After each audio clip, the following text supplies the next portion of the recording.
giá lên cho mình sợ khá đó khá khá nó nè nè nè nè nè nè nè lên cái hàng bự cái này nó chặt cái lá cái còn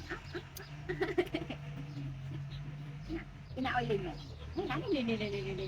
này con này nhiều con này tay na cổ này nó không lên cái đó rồi cổ này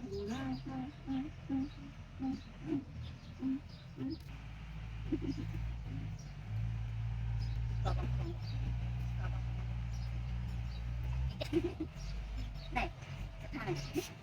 cái này bác bây giờ đang ngược được được con dài đây này cổ này cái này thả một con kita sẽ chạy cho nó có này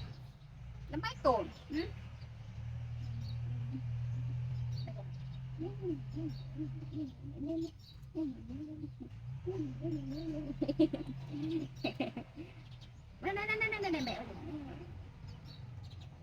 này mẹ đi chụp con cái lấy con này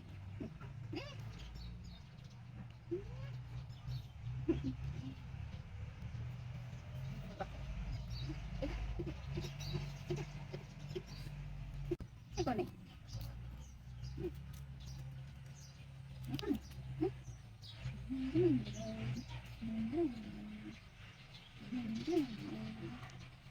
cái này cứ thật này tịch mà lên quay lên tầm mặt happy cái mẹ miền tao na mẹ nằm đi nè mẹ oan đi tì nếu đi sợ tận bỏ lì là mình chết tịch này đi tập nè da này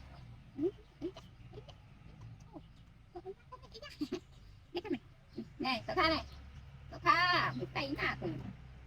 mà mình đi này bạn ấy dùng mình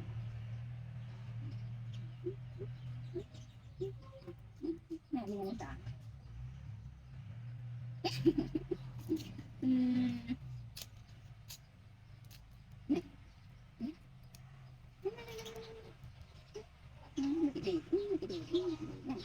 cái này